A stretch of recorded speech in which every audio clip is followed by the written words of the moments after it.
Hey everybody, it's Jennifer J, and we are starting episode 52 today.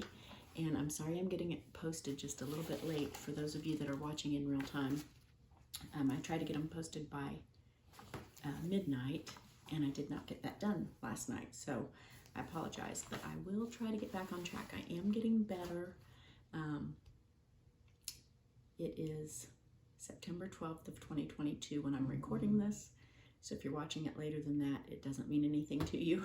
But for those of you watching in real time, I have been down with kidney stones and such. And so I am on the mend and we're still just waiting, but feeling okay. So that's good.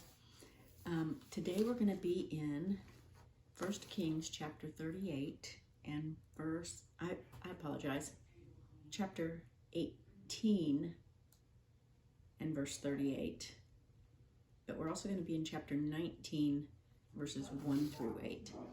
So in 19 it says, and this is verse 1 through 8, and Ahab told Jezebel all that Elijah had done, also how he had executed all the prophets with the sword. And then Jezebel sent a messenger to Elijah, saying, so let the gods do to me and more also, if I do not make your life as the life of one of them by tomorrow about this time. And when he saw that, he arose and ran for his life and went to Beersheba, which belongs to Judah, and left his servant there. But he himself went a day's journey into the wilderness and came and sat down under a broom tree. And he prayed that he might die and said, it is enough. Now, Lord, take my life, for I am no better than my father's. Then as he lay and slept under the broom tree, suddenly an angel touched him and said to him, arise and eat. Then he looked, and there by his head was a cake baked on coals and a jar of water. So he ate and drank and lay down again. And the angel of the Lord came back a second time and touched him and said, arise and eat, because the journey is too great for you. So he arose and ate and drank, and he went in the strength of that food 40 days and 40 nights, as far as Horeb, the mountain of God. So we're going to talk about that today. This was from a sermon done by Wheeler Baptist Church in Houston by my pastor, Reverend Dr. Terry Mackey. And it was called, I Have Had Enough. So if you read back, if you go back to chapter 18, starting in verse 38, and for those of you that know the story, you won't need to do that. But if you're not familiar with the story, it's very interesting, so you'll probably want to. But the servants of Baal, which is a false god, had challenged Elijah, or he had challenged them, that, hey, let's see whose God's real. You want to make fun of my God and say my God isn't alive and my God isn't real? Prove it. So he challenged them basically to a duel. So they both built altars. They built a trench around it and put in the wood, and they were praying. They didn't start it on fire. They prayed that their God would start it on fire and take the sacrifice, right? So Baal's servants had prayed and danced and cut themselves and all kinds of things, trying to get their God to burn up their sacrifice. And Elijah, in the meantime, is over here making fun of him, saying maybe he's asleep, maybe he's going to the bathroom, all kinds of things, and just really razzing them because he knew that their God was not God.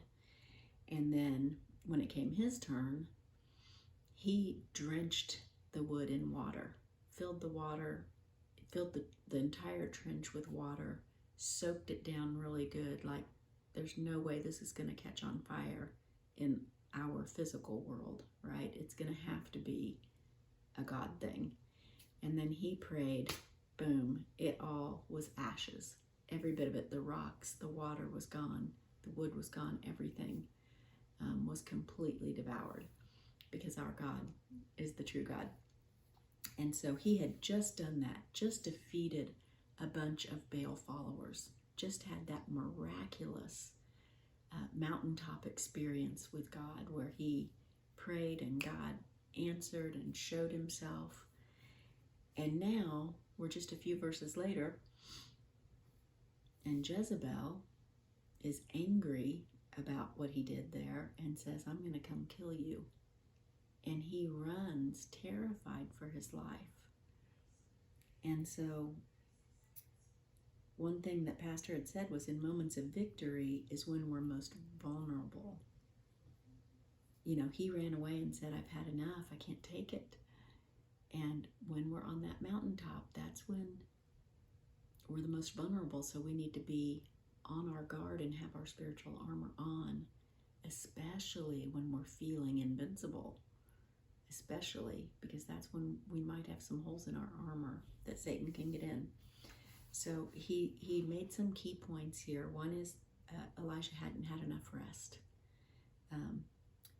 He left and he ran 125 miles. And then he fell asleep. Could you imagine running 125 miles? I used to be a runner before my knee gave out. And I would run 3.5 miles. Excuse me, and I'd be done. Like, it felt good and I loved it, but man, these people that run even marathons, which are only 13 miles, and those are pretty draining from what I've seen and from what I've heard from family and friends that have done those. But he ran 125 miles, and then he fell asleep, and Pastor said there's a difference between sleep and rest. Rest comes from God. He says, come unto me, all you who labor, and I will give you rest. Rest comes from God.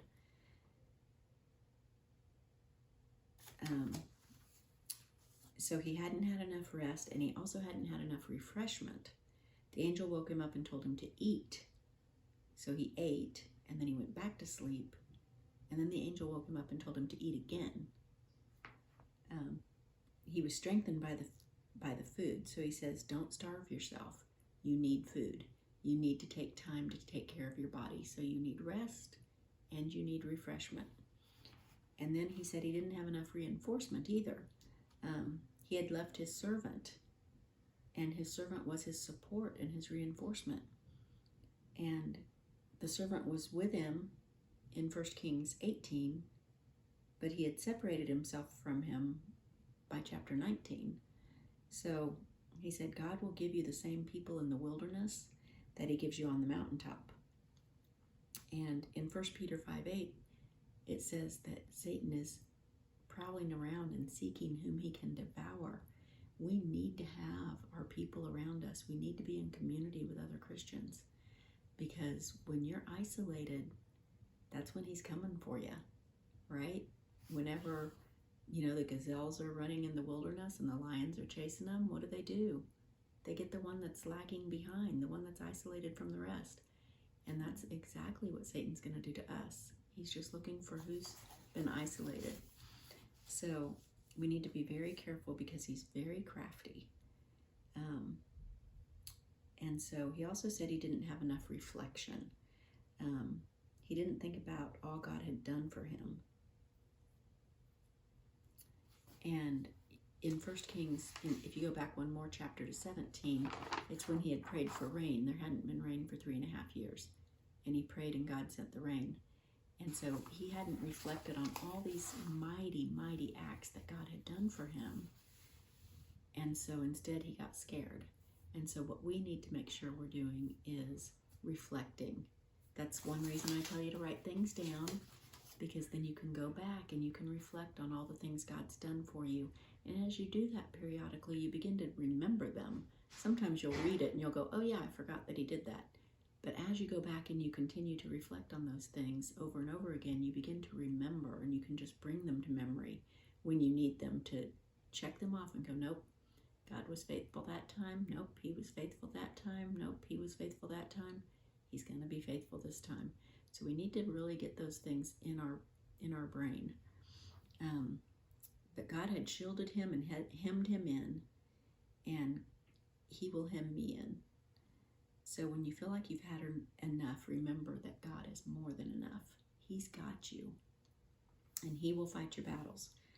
So I did write down a little reflection for myself. I had been really really asking God to let me hear my song, The Commission, because it's my confirmation song. It really, He sent it every time I've needed confirmation about something.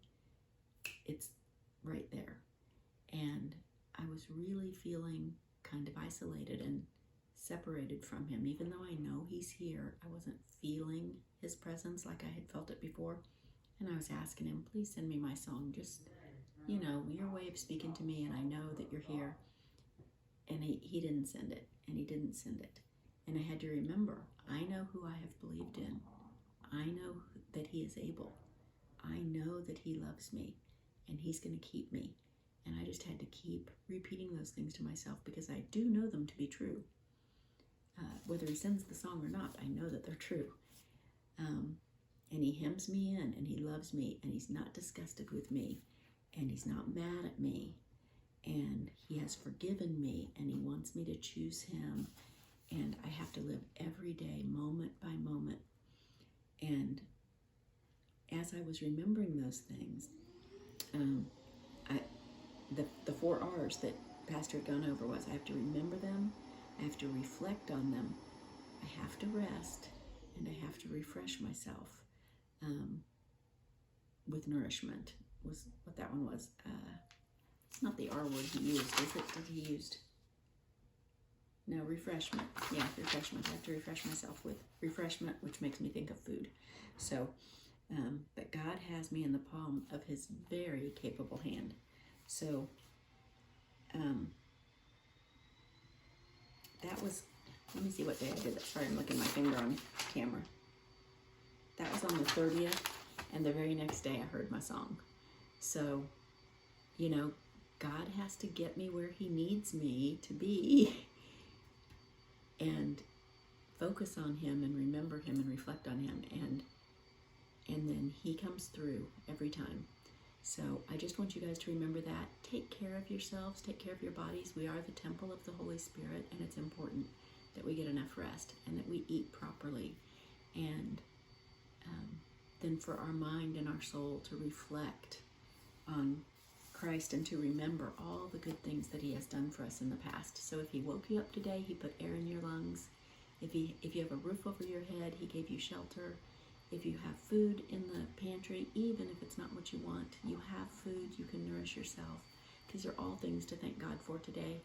And also, this is September the 12th, and this is the birthday of a friend of mine that passed away several years ago in a terrible boating accident over Labor Day weekend. And so I would just ask that today, in her memory, that you would do a random act of kindness in the memory of Steph Canette. I would really appreciate that. And if you do, please post it in the comments. Let me know what you did. You can hashtag Steph Strong. That's STEFF STRONG, all one word, no spaces. Hashtag Steph Strong with your random act of kindness. I would love to hear about them in the comments. Thanks, and you guys have a great day. Bye-bye.